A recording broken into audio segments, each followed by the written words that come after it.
Hello and welcome to Baseball Barbacast, the only baseball podcast in the world that knows that Ed Walsh was the original Hawktaw girl. I'm Jake Mintz. That's Jordan Shusterman. Good morning, Jordan. Maybe he should have thrown out the first pitch at the Mets game. I would have supported that. All I'm going to say is that the Mets got what they deserved yesterday. They learned the hard way that the A's bang, and that if you invite celebrities to throw out your first pitch, you deserve to lose. That's how I feel. It worked last time. They invited Grimace, who I would argue before this Mets run was not exactly what you would call an A-list celebrity, but enough about first pitches. The Mets drop a series at home to the A's, who don't just bang, they rip. I was around them a little bit on Tuesday, and they're just a bad team having a totally solid time. No notes. White Sox, however, they should take some. On today's episode, we are, though, going to put on our West Coast bias hats, and we're going to journey across the country and spend some time in the Western divisions, in the American League West, in the National League West. Those are the only two ones. Very apropos, that yesterday I flew out west. I am in Seattle, Washington for a wedding. Not mine. That'd be hilarious. Shotgun wedding in Seattle. Sorry, Jordan. Not invited. Oh, man. What the heck? So I was so ready. 3 weeks from now, I'm so know. excited. And suddenly you just kind of go a little early there. All right. That's too bad. Actually, Tyler Saucedo's good as Semi-Katuba. I doubt he will be able to sign his name in Hebrew. I could be wrong. I do like T-Sauce, but prove me wrong. Yeah. Tyler Saucedo. This all goes to say that my bona fides to talk about the West are valid because I'm sitting in the Pacific time zone. But we're not going to begin in the American League West, even though we're true Patriot Americans. Well, let's begin in the National League because things are interesting. And let's just cut to the chase. Dodgers are 2 games up on August 16th over both the Padres and the Diamondbacks, who have been 2 of the hottest clubs in the world, any sport, over the last couple of months. Jordan Shusterman, would you like to begin with the Dads or the Snakes? I want to begin with the Snakes. The reason why we are starting our show today with these 3 teams is we are going to get to the Astros, is these have been the 3 best teams over the last 10 games, 20 games, 30 games. And in the case of the Diamondbacks, since June 1st, the Arizona Diamondbacks have the best record in baseball. I know we'll get to the Astros. They hold that distinction going back even further. But Arizona has won 24 of their last 30 games, which is an astonishing mark. They have won 9 of their last 10, 17 of their last 20, 24 of their last 30. And I wrote about them today, just kind of digging into how does this team that we obviously were introduced to in a very real way on the national stage last year, they have shed their underdog label as far as I am concerned. They are too good at too many things at this point to make me think that they are going to be sneaking up on anyone. And to that point, that's another thing that is interesting when I was writing about them, is not just looking at how they've been so good, but also, contrasting to the path that they charted last year, right? Because understandably, what happened in October somewhat clouded our memory of that team. But, we say it, oh yeah, they snuck in, they got in, but they barely hung on, right? The D-backs were awesome in the earlier part of last season. In fact, they were in first place at the beginning of July last year. That was the last time they were 16 games above 500, the way that they are right now. They were 3 games up on the Dodgers at the beginning of July last year. And it was a catastrophic July and August, to the point where they were hanging on for dear life and managed to sneak in at the end, and we know what happened next. But that is what is interesting to me, is there's a lot of the same pieces in place right there. They brought back a lot of guys, but I am also super interested in the fact that the pitching that they've invested in to bring in as new faces has been borderline catastrophic, while the offense has been every bit as good as you possibly could have hoped, right? On offense, we're talking about Jock Peterson being one of the best DHs in baseball. Sure, he's been platoon, but he's got a top 10 WRC plus in baseball, minimum 300 plate appearances. Eugenio Suarez is not the same guy that he used to be, but still a massive upgrade over what they had at third base last year. Josh Bell has been awesome since they traded for him. That's obviously been good for Christian Walker out. And then Ketel Marte is a legitimate MVP candidate. So a lot going right on offense. They're leading the league in runs scored per game. They're top 5 in WRC plus. They're running the bases not as recklessly as they were before, but very efficiently. They're stealing bases efficiently. They're taking the extra base, and their defense is awesome. And all of that has masked a pitching staff, which has been better recently, but was downright terrible for like 2-3 months. And that is what is really most amazing about how many wins they've been able to stack recently. You know, when you're a kid and your parents call you cute, and then you reach a certain age where that becomes an insult, and you want to be referred to as handsome or pretty, right? Like, Mom, I'm a adult. Like, I'm not cute anymore. Like, I'm a real boy. You know, that's where I'm at with the Diamondbacks. They're not. I don't want to pinch their cheeks anymore, right? I want to put them in a suit and tie and give them the respect that they deserve. And just because they wear funky colors and play in a weird stadium and are younger than us as a franchise, and they won 84 games last year, right? Despite all that, this is a very, very dangerous baseball team. One that should be feared, and one that has a real chance to win the division. Yeah. And the reason why it's really picked up over the last month is because Corbin Carroll has finally started to look like himself. We mentioned that on a recent episode. But now we're looking at kind of a fully functioning offense, one that we still aren't really seeing, right? Because, and I know we say this about a lot of teams because of so many injuries. It's like, it's a whack-a-mole with like, okay, now this guy's hot up, now he's hurt. Oh, okay, this guy's picking up. It's like you want to see it all together at once. We've said that about the Dodgers. We've said that about the Braves. We've said that about the Phillies, whatever.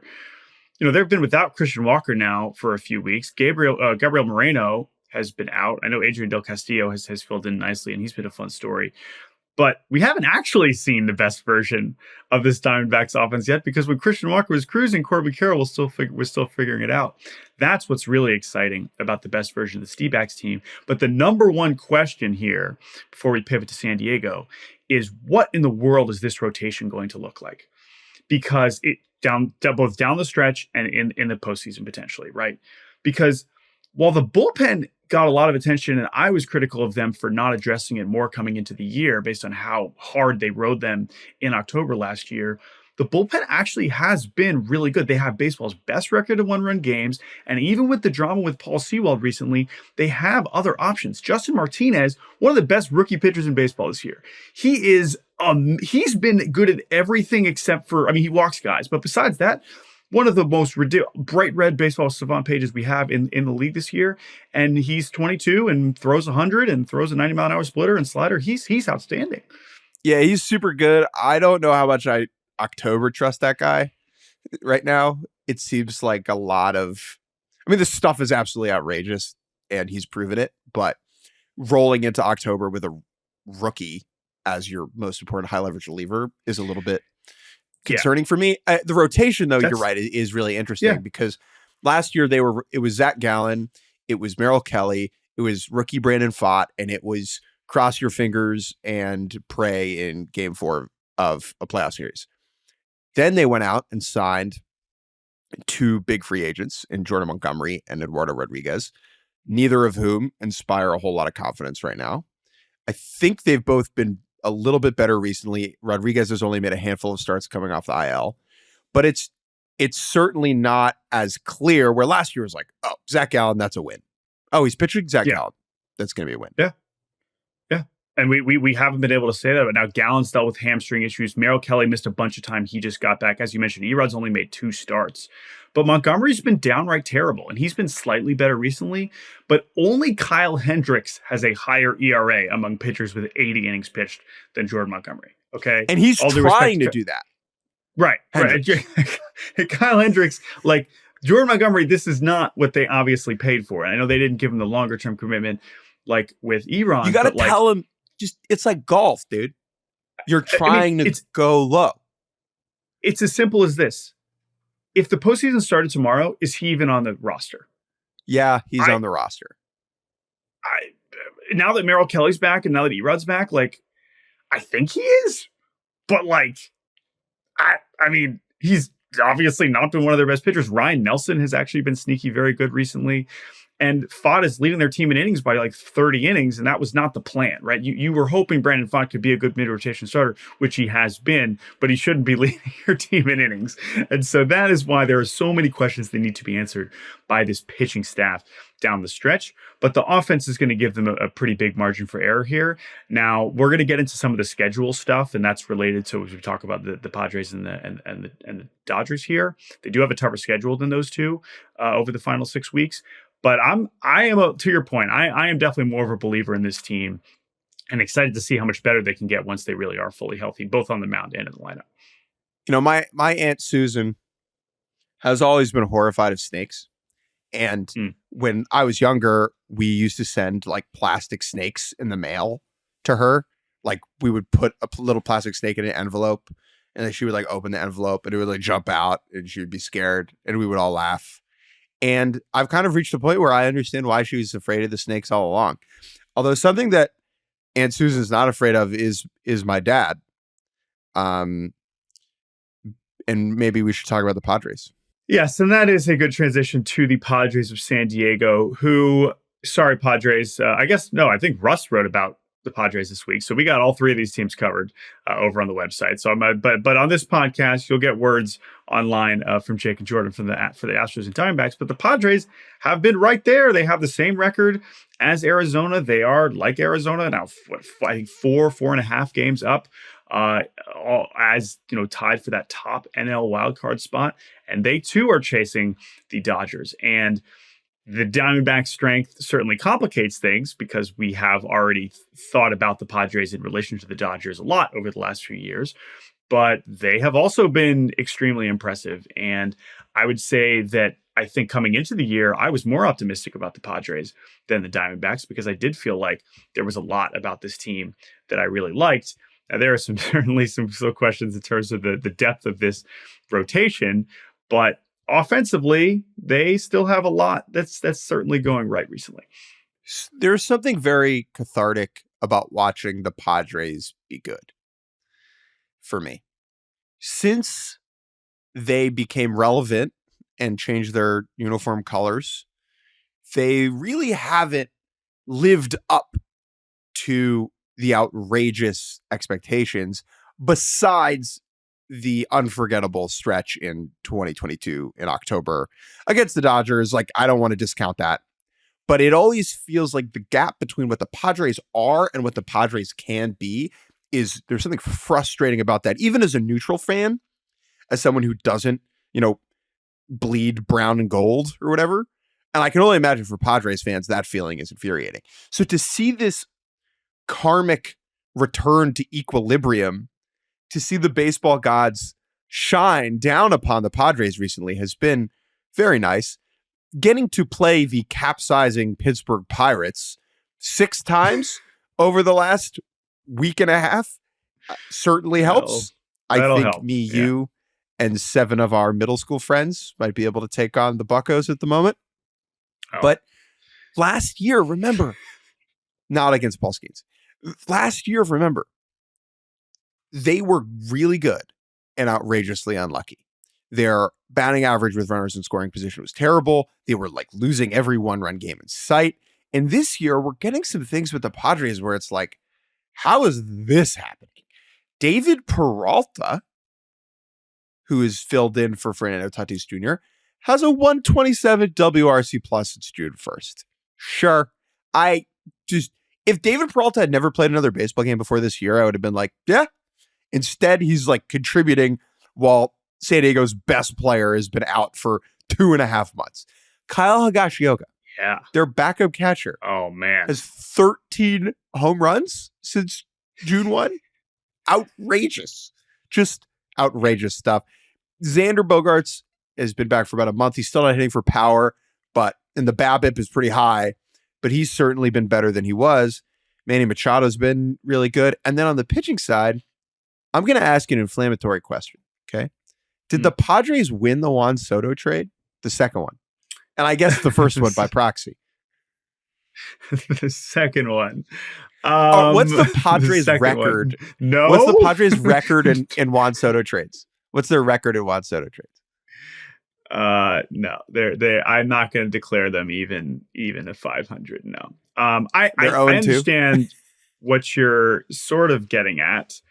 However, if you're referring to Michael King, who has been very awesome, and Randy Vasquez, who has been fine, helpful, right? Helpful. We haven't really seen Johnny Brito at all recently, so he's not really a part of that. Yeah.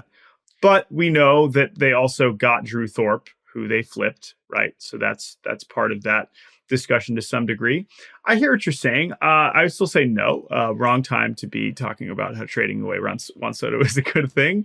But obviously, the point of that was to backfill innings that they did not have and trust that their offense and their outfield could still be good without him. And that has happened. So in that sense, you can't totally fault them. Sliding doors moment. If you don't trade Juan Soto, do you go get Jurickson Profar, who has arguably, no, I'm kidding. He's not been better than Juan Soto, but he was an all-star starter, just like Juan Soto. And I think that trading away Juan Soto is never a good thing, right? If you are ever in a position where you have to do that, you have failed in some other way to get to that point. That being said, with where the Padres were, it was the only move they could have made at the time, based upon their restrictions with the roster and the budget. And it seems so far that they did a difficult thing well. And it has benefited this team this season. Look, would Juan Soto being on the Padres make them even better? Maybe.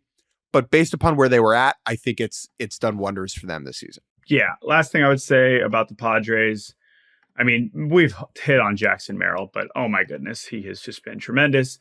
And then, you just mentioned, just having some luck on your side. This team that lost their first, I think, 11 or 12 extra inning games last season are 7-1 in extras this year, the best record in MLB, 17-13 in one-run games. But obviously now with the bullpen they've built, they are in theory, in a good position to win those games. And Mike Schultz is doing a dang good job. So that is the Padres. Let me ask the obvious question, and then we'll take a break.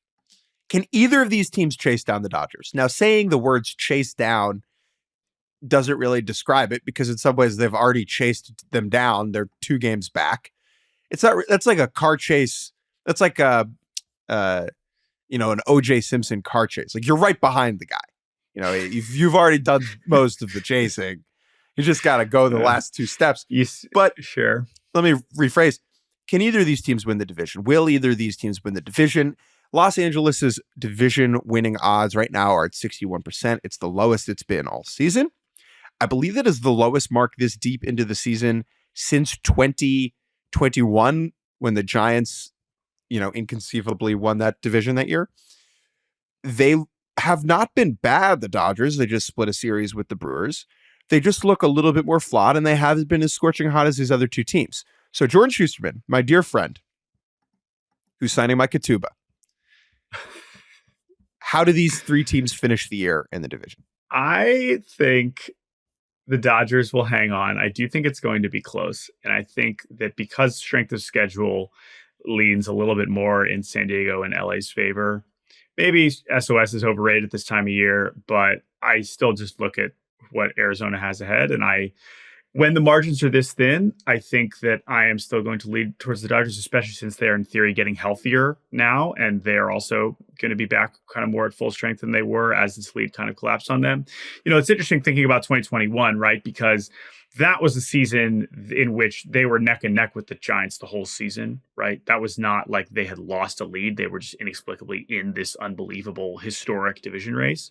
Whereas in this case, like Dodgers were up by a bunch, as they always have been. And that these teams have managed to close the gap where the Dodgers haven't been awful. I mean, they've had some cold stretches too, but for the most part, like San Diego and Arizona have made up the ground on their own. And that is what is so impressive and why we're talking about them to start the show today. When is Tatis coming back?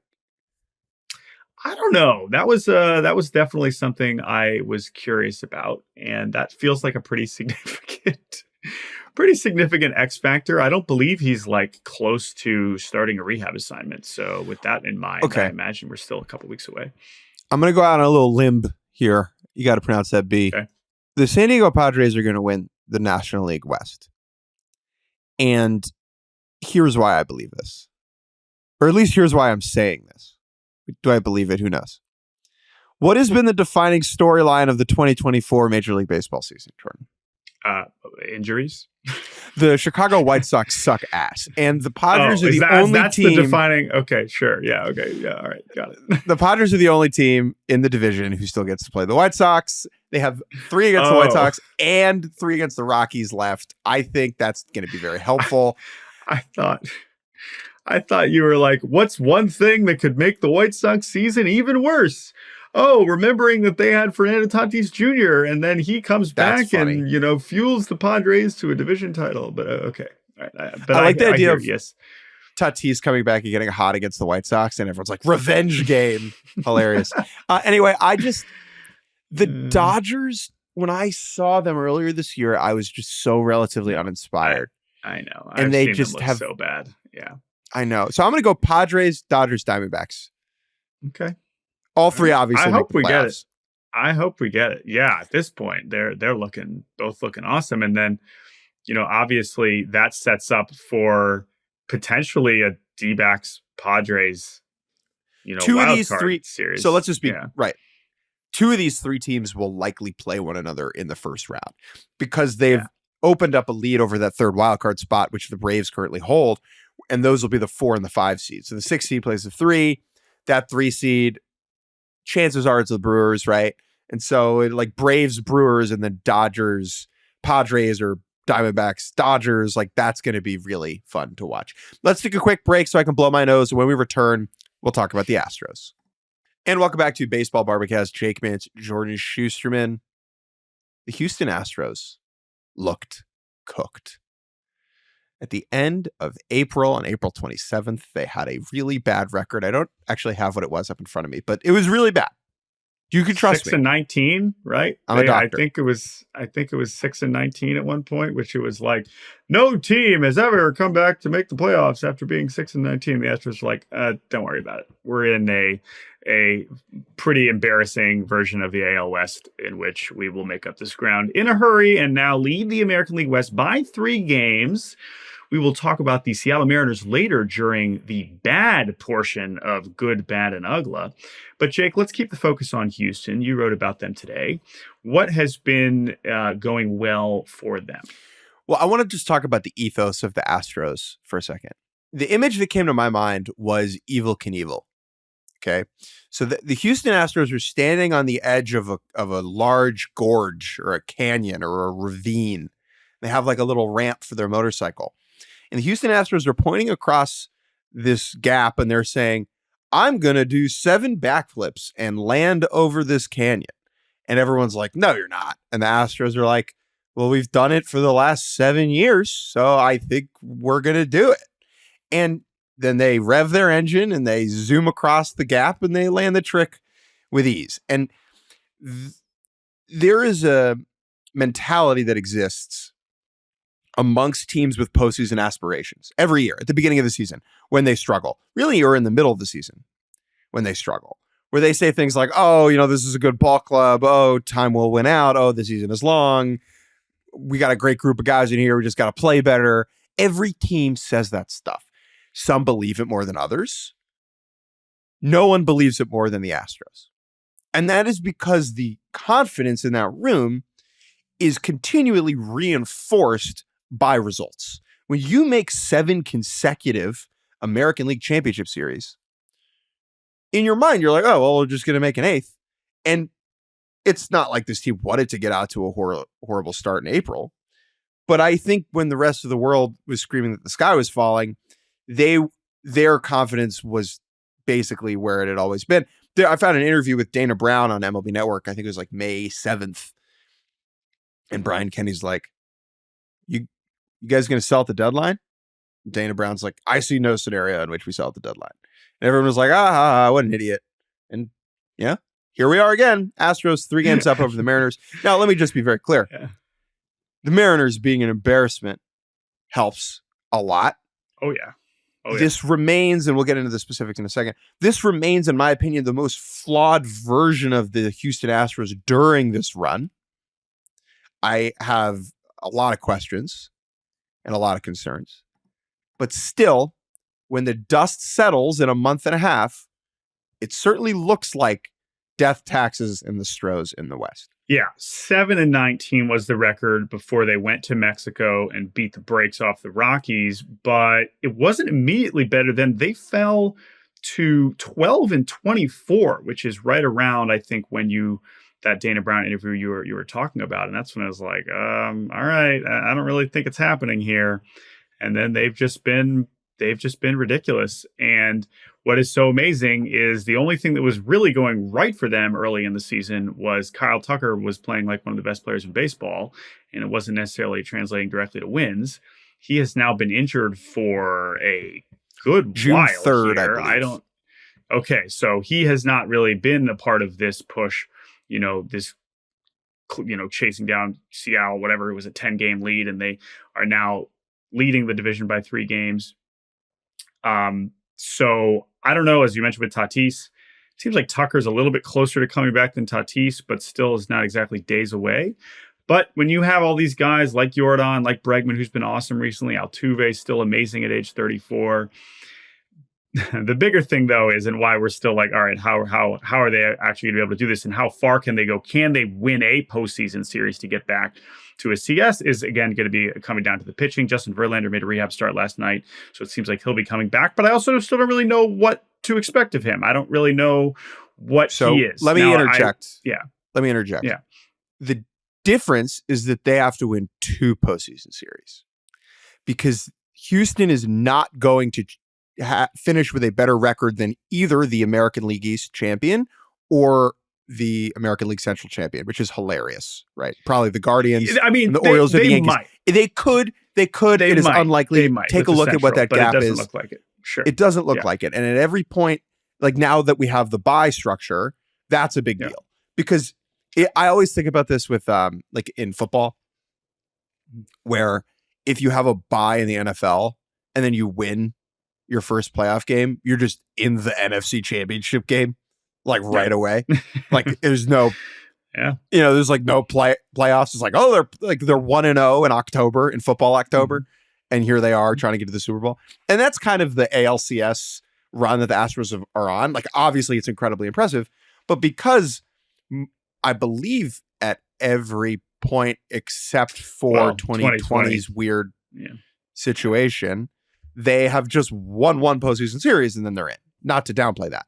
This year, that might not be the case because they are not going to be, in my opinion, one of the 2 best teams. Now, who am I to doubt them? And then when we get to the October rotation, Justin Verlander is really important here. Not just because he's Justin Verlander. Yes, he might be a diminished version of himself. He has 37 career postseason starts.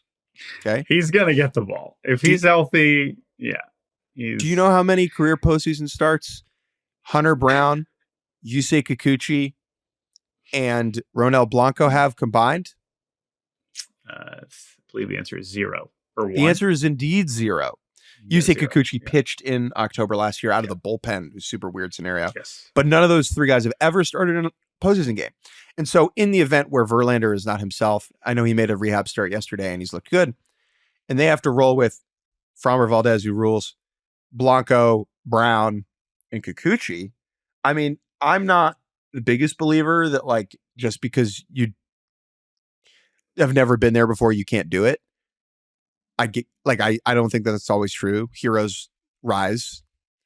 Still, I think Verlander being some version of himself is very important to this team.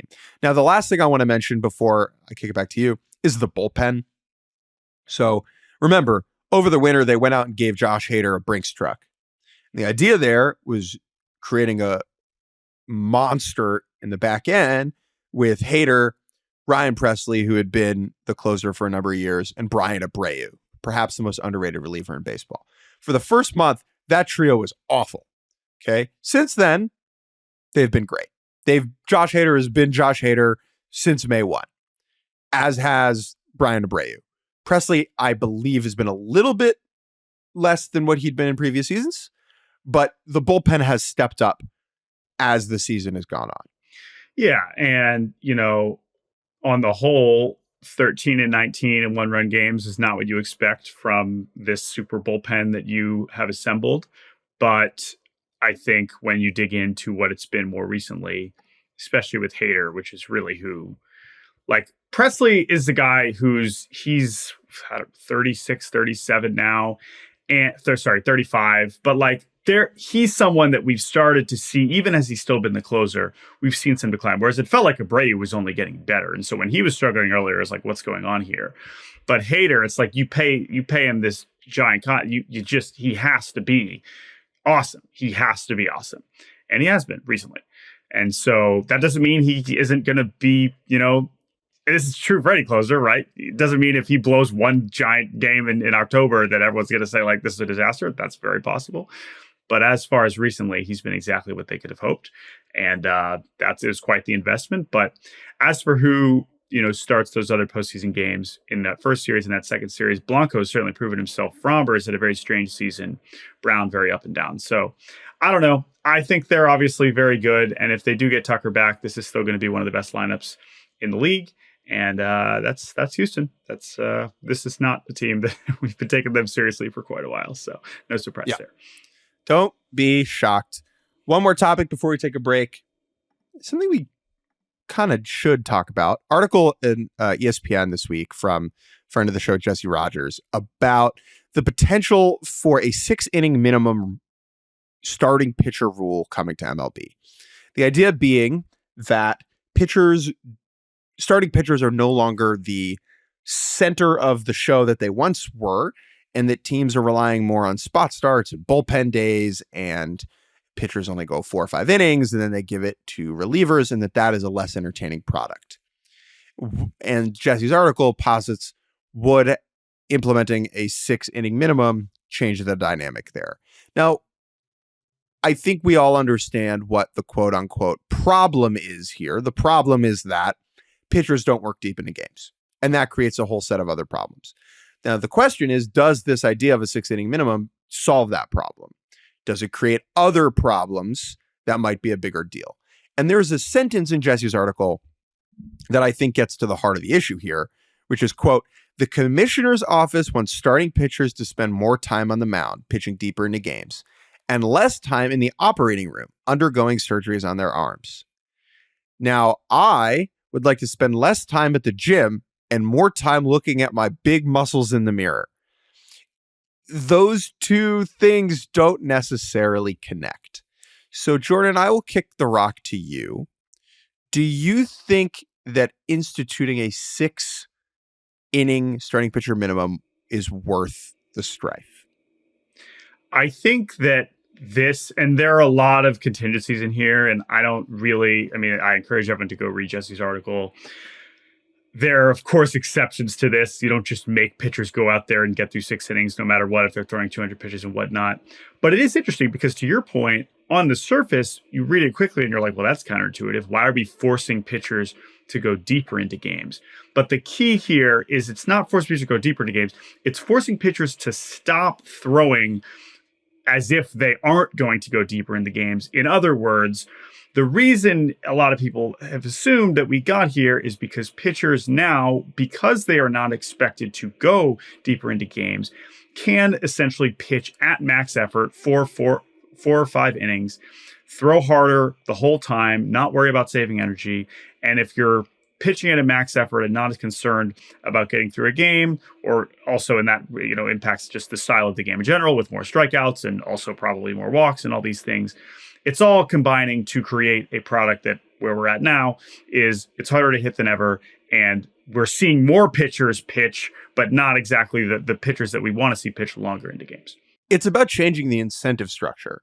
It's not necessarily about having pitchers pitch longer. It's about changing the way pitchers pitch to create a more entertaining product. Right now, every hurler is incentivized to throw every pitch max effort, whether it's a fastball as hard as they can or a breaking ball, ripping and spinning it as hard as they can. That wasn't always the case, right? That's not how pitching always was.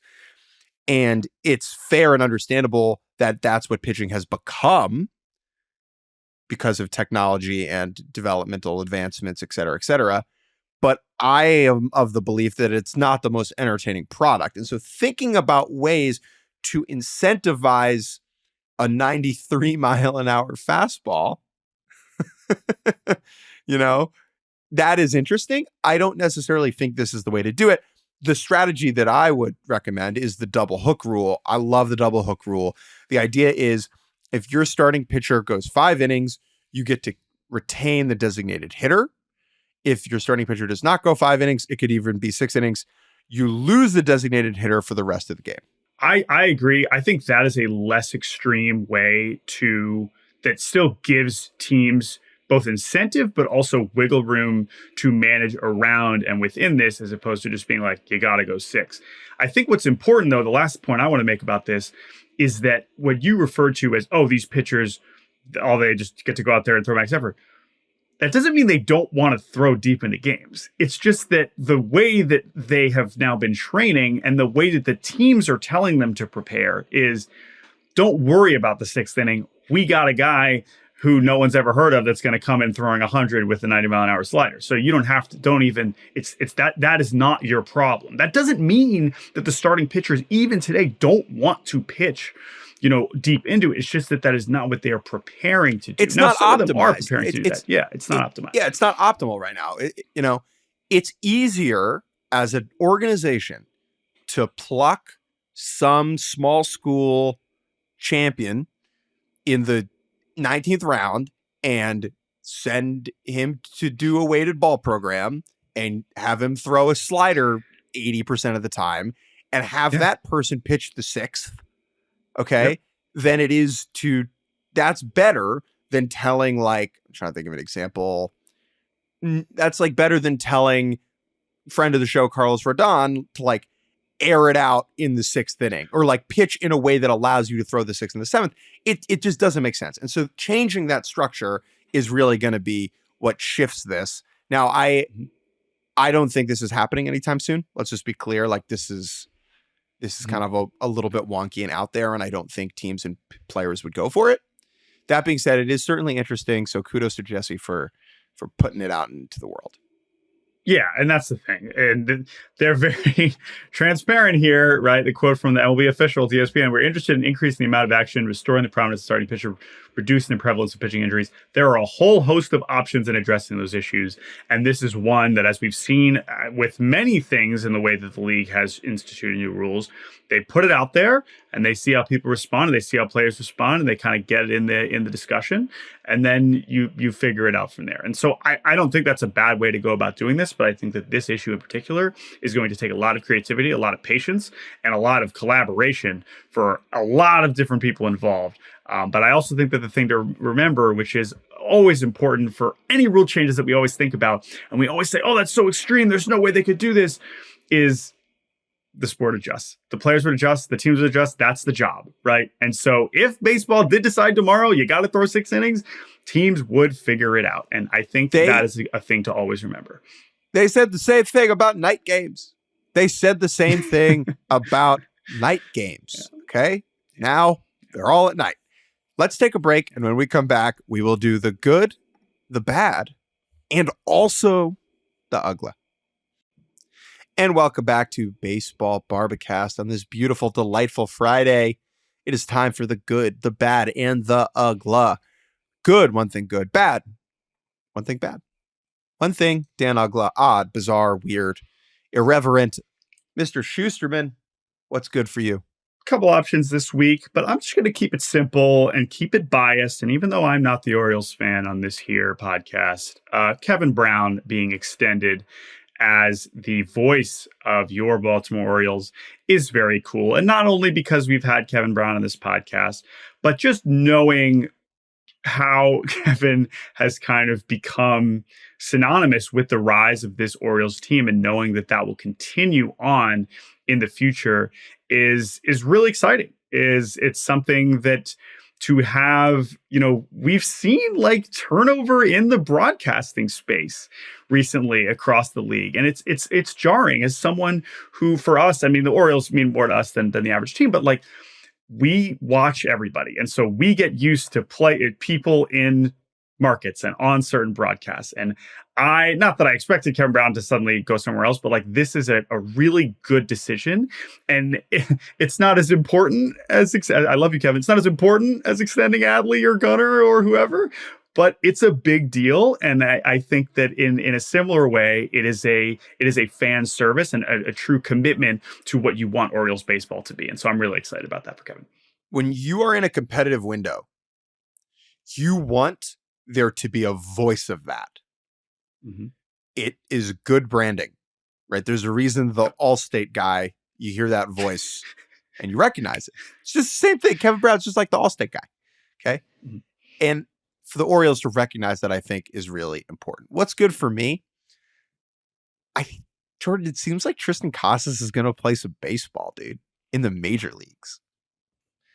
Red Sox first baseman Tristan Casas, whose fame has skyrocketed this year despite barely playing because he had I believe an oblique or a rib issue that kept him out for an extended period, has been very around. He was like at the All-Star game, I think, interviewing players, and he's been on broadcast, and he's been kind of turned into something of a meme, but he's going to play baseball.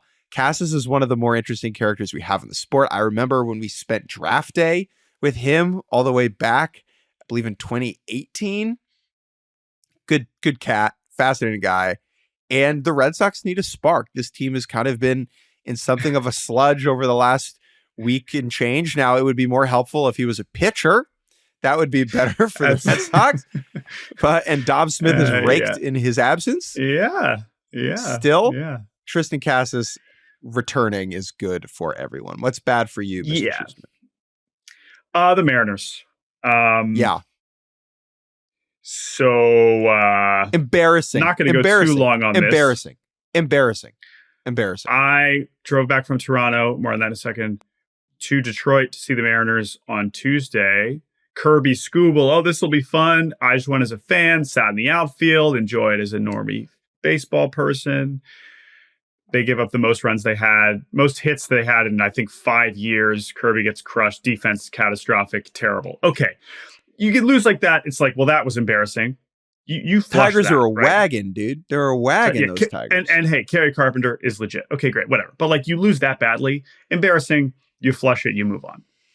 Because you're like, you know what? Well, that's better than losing like a close one, right? And that's the best thing about baseball is you get to play again tomorrow. Right. It's like, all right, hey, that's easy. That was a fluke. Who cares? It's not like we got our heart ripped out. I mean, we lost the game in the third inning and it was over. Wait, don't worry. They basically just then played the same game on Wednesday and Thursday. I mean, like, to the degree that they had a lead late. Brian Wu, amazing. Bryce Miller, amazing. I think they combined for 14 scoreless innings. Their starting pitching gets better and better. Their offense gets worse and worse. And the bullpen blows it in embarrassing fashion.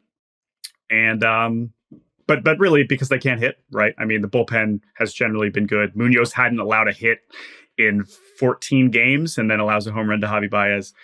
Just horrible, embarrassing. One of the worst. They've had some low points this season, but certainly in the context of Houston continuing to win, this was a very, very bad time. Now they go to Pittsburgh and then they go to LA next week for the Dodgers. So good luck. They got Paul Skeens tonight. Surely that will get the bats going. Do you think that the hitters and the pitchers dislike each other in that room? Now, that's maybe the wrong way to ask this question. Let me rephrase that.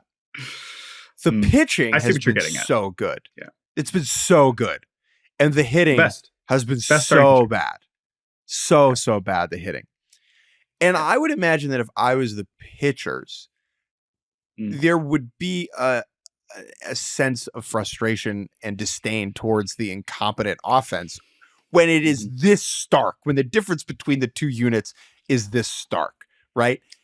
It's almost like, you know, in a municipal community where, like, you know, the fire department is freaking awesome, but like the trash service is terrible. You know, we need all people pulling their weight. Yeah, no, it's not happening. Not happening. So, it's just really bad. and also, by the way, now it's like, right, like they're in a situation, if the Astros pull away, now it's like, okay, forget the division. You're immediately pivoting to, oh, they're not even going to make the postseason. Oh, are they not even going to finish above 500? It's slipping very quickly. Again, doesn't matter. They're going to have Logan Gilbert take them out again tonight. They have, in theory, a chance to win every night because they have the best rotation in the league. But if you can't score runs, you're not score four runs. That's bad. Score four runs. Score 3 runs. Score 3 runs. You'll be winning most of these games. Jordan, the Mariners are not home right now. I am in Seattle. I'll walk around and take the pulse. I'm sure people are feeling quite optimistic. Do some journalism up here. Yeah. You know what's bad? What's bad for you? Yeah. The Red Sox signed Rich Hill. Now, good for Rich Hill, who I think is 78,000 years old. Yeah. He's younger than he's Biden, 44. but he's close, I think. Younger than 44. Biden? Yes, younger but than not Biden. By much. Yeah. Older than 44. JD Vance. Yeah, I guess so. Anyway, what about Rich Hill? What's bad about Rich Hill? We love Rich Hill. We love Rich Hill, and it's great that he is raging against the dying of the light. Any 44-year-old human being who still wants to play Major League Baseball and conceivably can do that, I tip my cap to you.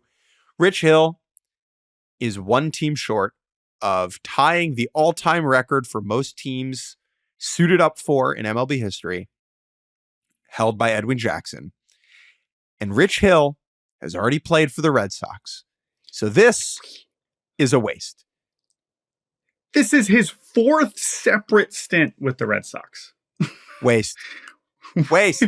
Come on, man.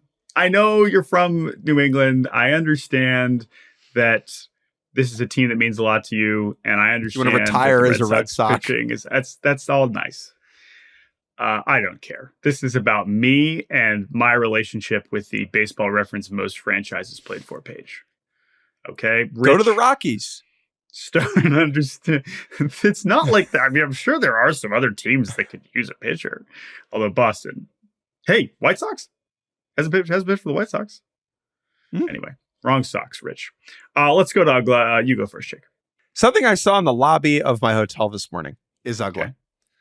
So, you know, I'm sure you've had this scenario. You're traveling with your significant other and, you know, you wake up first, you go down to the lobby and get some work done because you don't want to wake them up. So I head down there, get a cup of Joe, and they got Sports Centers on the television screen. Now, I don't watch Sports Center regularly at home because I'm a millennial and I've cut that cord. And why would I watch a program that doesn't talk about the sport I cover? Right? Doesn't really make sense. I don't need to know how the Patriots quarterback battle is unfolding during mini camp or OTA, I think is a thing. Anyway, and I look over there on the screen, and in the corner of the screen, there is a little diamond graphic, and there is the face of a baseball player in the middle of it. And around the edge are some words, 4 words. And those 4 words are Weston Wilson Cycle Watch. And I see that and I gasp. I gasp to myself that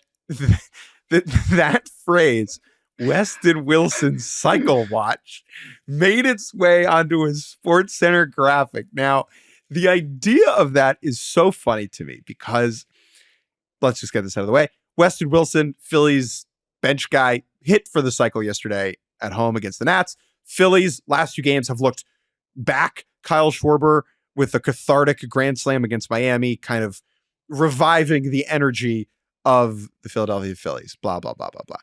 So Weston Wilson does that. But the idea of putting up a Weston Wilson Cycle Watch graphic implies that he might not hit for the cycle, right? It's not Weston Wilson's cycle check-in or review. It's will this happen?